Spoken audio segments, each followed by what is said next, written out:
అందరికీ నమస్కారం. ఇవాళ మనతో పాటు ప్రముఖ ఆధ్యాత్మికవేత్త ఆస్ట్రోన్యూమరాలజిస్ట్ శ్రీమతి జయప్రద గారు మనతో ఉన్నారు. మేడంతో మాట్లాడదాం. మేడం నమస్తే. మేడం నమస్తే అమ్మా. శ్రీమాత్రి నమః. 2025 నూతన ఆంగ్ల సంవత్సరం, కొత్త సంవత్సరం వస్తుందంటే అందరికీ మాకు ఎలా ఉంటుందో తెలుసుకోవాలనే ఒక కోరిక అయితే ఉంటుంది. మరి 2025 వర్ష ఫలాలు ద్వాదశ రాశుల వారికి ఎలా ఉండబోతున్నాయి మేడం? తప్పకుండా. ముందు మీకు చూస్తున్న ప్రేక్షకులందరికీ నూతన సంవత్సర శుభాకాంక్షలు.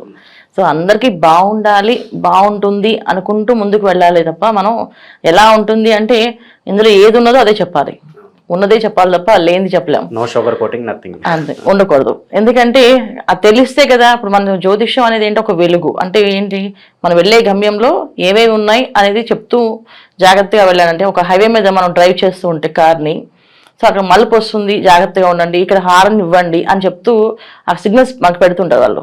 సో అది ఎందుకు అంటే డ్రైవ్ చేసే వాళ్ళు సేఫ్గా రీచ్ అవ్వడానికి, ఆ గమ్యం వెళ్ళడానికి మనకు పెట్టే హెడ్లైన్స్ లాగా వాళ్ళు హెడ్స్ మనకు పెడుతుంటారు. అలాగా జ్యోతిష్యం కూడా ఏంటంటే సైన్స్ అనేది ఏంటంటే ఇది ఏ పని ఎలా చేయాలి, ఎప్పుడు చేయాలి అనేది ఇంపార్టెంట్ అనమాట.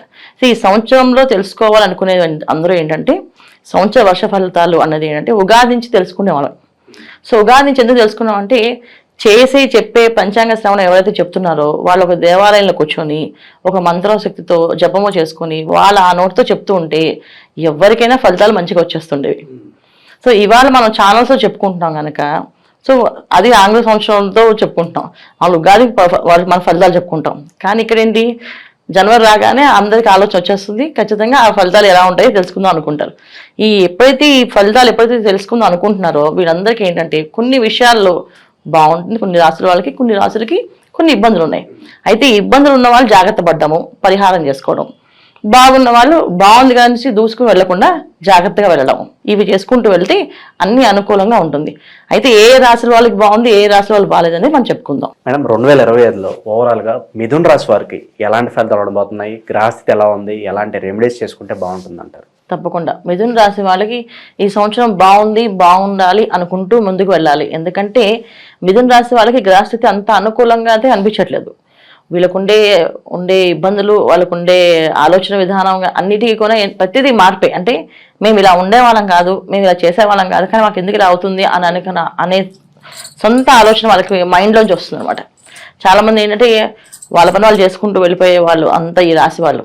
జనరల్ మిథున రాశి వాళ్ళు అంటే ఏంటంటే ఏ విషయాలు పెద్దగా మైండ్లో పెట్టుకోరు, ఎక్కువ టెన్షన్ పెట్టుకోరు, లైఫ్ ఎలా వెళ్తే అలా వెళ్తుంది కదా అని అనుకునే మనస్తత్వం ఉన్న వాళ్ళే మ్యాక్సిమం వీళ్ళంతా అలాగే ఉంటారు. ఎందుకంటే అంత డీప్గా ఆలోచించి బాధపడి మనం ఏం చేస్తాం, సాధించేది ఏముంది ఇందులో, మనం ఏం చేయలేము, మన చేతుల్లో ఏం లేదు, అంత భగవంతుడి చేతుల్లో అని అనుకుని వీళ్ళు ఎక్కువగా అనుకుంటుంటారు. సో అలాంటి వీళ్ళకి ఈ సంవత్సరం కూడా అలాగే అనుకుంటూ ముందుకెళ్తే బ్రహ్మాండం. ఎందుకంటే వీళ్ళకుండే నవమ స్థానంలో శని భగవానుడు అంత యోగ్యంగా లేరు. ఎందుకంటే భాగ్యస్థానంలో శని భగవాన్ పాపగ్రహాలు ఉన్నప్పుడు ఏమవుతుంది అంటే కుంభరాశి ఆయన ప్లేస్ అయినప్పటికీ కూడా, అంటే రాశాధిపతి శని భగవానుడు కుంభరాశిలో ఉంటే మంచి ఫలితాలే వస్తాయి కదా అని చాలా మంది అనుకుంటారు. కరెక్టే, కానీ మంచి ఫలితాలే వస్తాయి. కానీ మిథున రాశి వాళ్ళకి ఎటువంటి ఇబ్బందులు వస్తాయంటే ఆయన అక్కడ వచ్చేసాను భాగ్యస్థానం అయింది. ఆ స్థానం ఏంటంటే ఏవేవి ఇబ్బందులు ఉంటాయి వీళ్ళకి అంటే తండ్రితో విరోధాలు, బంధువులతో కాస్త విరోధాలు, తండ్రి తరఫున బంధువులతో కానీ వాళ్ళతో కానీ ఇబ్బందులు. ఎందుకంటే ఇక్కడ 9th హౌస్లో శని భగవానుడు, దశమ స్థానంలో రాహు, ఈ రెండు గ్రహాలు కూడా ఏంటంటే ఒక మాయని కలిగించి తెలియని ఒక అహంకారాన్ని కలిగిస్తాయి. రాహు ఏం చేస్తారంటే మనకే తెలియకుండా ఒక అహంకారం వస్తాయి. అంటే మాటలో కానీ కొంతమంది చూడండి ఒక స్మైల్లో కూడా అహంకారం కనిపిస్తుంటుంది. అంటే అది వాళ్ళు జనరల్గా అలా అహంకారం అనిపించదు, వాళ్ళు మామూలుగా స్మైల్ ఇచ్చి ఉండొచ్చు, కానీ చూసే వాళ్ళకి అది అహంకారమైన స్మైల్ అనిపించేటట్టుగా అని చెప్పించేది ఏంటంటే రాహు ఒక ప్రభావం అనమాట. సో దశమస్థానంలో రాహు. కానీ ఇదంతా గ్రహస్థితి ఇలా ఉన్నప్పటికీ గురువు అయినా మంచి ఫలితాలు ఇస్తారంటే అతను కూడా మంచి ఫలితాలు ఇవ్వట్లేదు. దీనివల్ల ఏంటంటే డబ్బు అనేది ఆగిపోవడము. ఎందుకంటే గురువు గ్రహం అనేది అనుకూలంగా ఉంటే ధనం అనేది ఆటోమేటిక్గా వస్తుంది. ఎందుకంటే జాతకంలో అందరూ కూడా ఏం చేస్తామంటే గురువు ఎక్కువ ఉన్నారు, గురుబలం ఉంది ఈ జాతకానికి, గురుబలం ఉంటే చాలు, ఆయన ఒక్కరు ఉంటే మొత్తం అన్ని కూడా ఏదో ఒకటి చేసి రాకొస్తారు. ఎందుకంటే ఆయన చూసే చూపు, వీక్షణ అన్ని కూడా మనకి మంచి ఫలితాలు వస్తాయి. ఆయన ఎటు చూసినా ఎక్కడ చూసినా ఒక మంచి ఫలితమే వస్తుంది. కనుక ఆయన ఉండే స్థానం నుంచి ఎక్కడెక్కడ చూస్తున్నారు, వీటిలో వీళ్ళు యోగిస్తారు, వీళ్ళకి బాగుంటుంది, ఇప్పటి నుంచి బాగుంటుంది, తర్వాత నుంచి బాగుంటుంది అని చెప్పడానికి జాతకంలో ఒక గురుబలం ఉంటాయి. సో గోచారంలో వచ్చినప్పటికి ఏమైందంటే ఇక్కడ ఆయన బలం చాలా తక్కువగా ఉంది. దానివల్ల ఏంటంటే చూడ్డానికి అన్ని బాగున్నప్పటికీ కొన్న ఇబ్బందులు, అవమానాలు, ఆటంకాలు, కష్టాలు పడాల్సి వస్తుంది. కాస్త ఇబ్బంది పడవలసి ఉంది.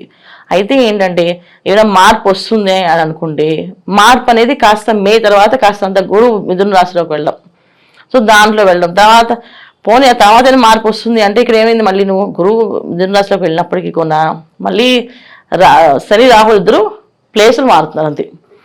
సో అదేదో స్వామి చెప్పినట్టుగా మనం వెళ్ళి కష్టపడి ఆ కర్త ఒకటి దెబ్బ ఏంటి, ఈ కర్త ఒకటి దెబ్బ ఏంటంటే అదో కర్ర ఒక దెబ్బ, అదో రాహుదో అది శని భగవాన్ గట్టిగా దెబ్బ కొడితే రాహు ఇంకొంచెం గట్టిగా దెబ్బ కొడతారు.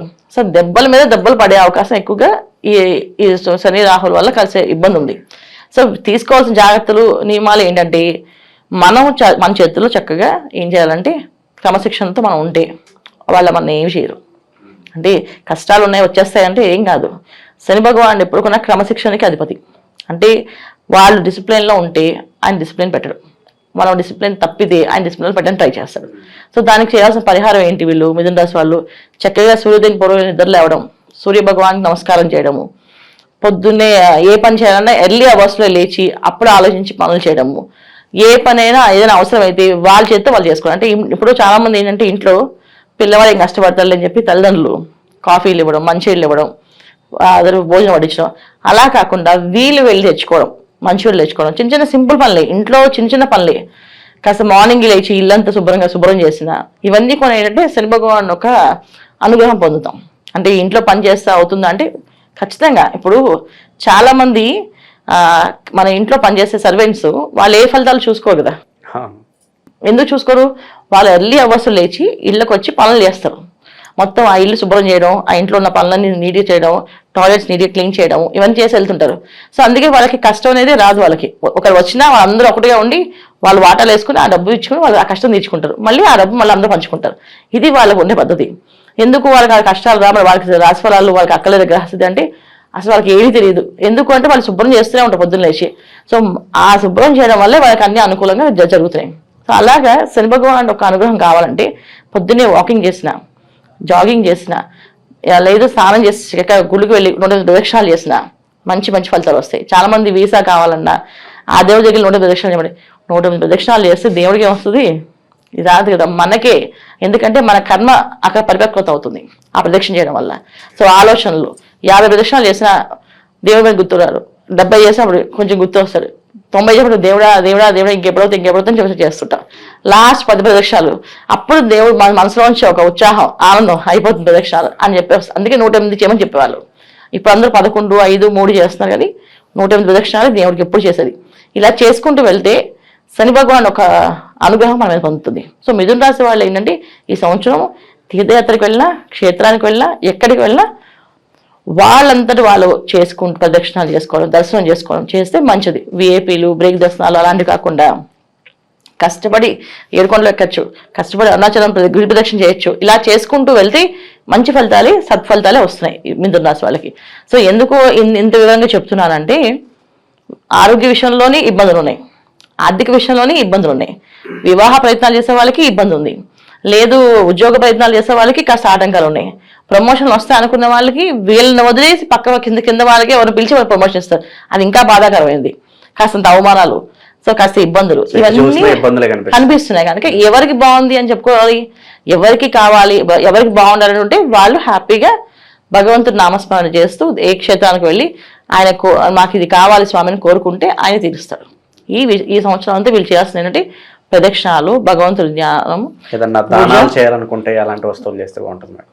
దానం అంటే ఈ సంవత్సరం వీళ్ళు బాగా పేదవాళ్ళు ఉన్న వాళ్ళకి కాస్త ఆహారం పెట్టడము, ఆకలితో ఉన్న వాళ్ళు ఎవరైనా ఉంటే ఆహారం పెట్టడము, తర్వాత వస్త్రాలు దానం చేయడము, చలితో ఉండే వాళ్ళు దుప్పట్లు అవి కప్పడం. ఇప్పుడు జనవరి పండుగ కొంచెం చల్లు ఉంటాయి అందరికి, ఆ చల్లు కాస్త దుప్పట్లు ఇవి పంచడం కానీ, రగ్గులు ఇవ్వడం కానీ చేయొచ్చు. లేకపోతే ఇంకా చేయాలనుకుంటే మంచిగా ఇప్పుడు వచ్చే సమ్మర్ ఎండాకాలంలో మంచినీళ్ళు చక్కగా పెట్టివ్వడం, మజ్జిగలు, కూల్ డ్రింక్స్. చాలామంది తీర్థయాత్ర మనం కార్లో వెళ్తూ ఉంటుంటే నడుస్తూ వెళ్తుంటారు కొన్ని గుళ్ళకి. వాళ్ళు మొత్తం తిరుపతి క్షేత్రానికి చాలాసార్లు చూసారన్నమాట. వెళ్తూ ఉంటే ఎక్కడి నుంచో నడుచుకొని వస్తారు. వాళ్ళు ముఖ్యం ఏంటంటే తిరుమల వెంకటేశ్వర స్వామిని నడుచుకుంటూ వెళ్ళి దర్శనం చేసుకుంటాం అని, అంటే వాళ్ళ ఊరు నుంచి నడుచుకుంటూ వస్తుంటారు.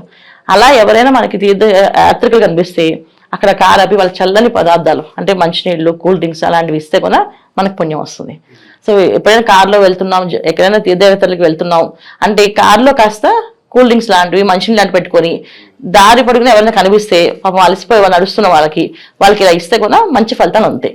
సో మిథున రాశి వాళ్ళు ఈ సంవత్సరం అంతా ఎంత భక్తిగా వాళ్ళు శ్రద్ధగా చేసుకుంటారో, బాధ్యతగా ఉంటారో వాళ్ళకి అంత బాగుంటుంది. సో బాధ్యత మర్చిపోయినా, భక్తి లేకపోయినా, మా ఇష్టం మా ప్రకారం ఉంటామన్నా కాస్త వాళ్ళు క్రమశిక్షణ పెట్టేస్తారు. మనం ఏం చెప్పకలే, వాళ్ళే చేసేస్తారు అన్నీను. అది ఈ సంవత్సరం మిథున రాశి వాళ్ళు తీసుకోవాల్సిన జాగ్రత్తలు, పరిహారాలు. 2025లో ఓవరాల్గా మిథున రాశి వారికి ఎలాంటి ఫలితాలు ఉంటాయి, అలాగే పరిష్కార మార్గాలు తెలియజేసినందుకు ధన్యవాదాలు. నమస్తే అమ్మా. శ్రీమాత్రే నమః.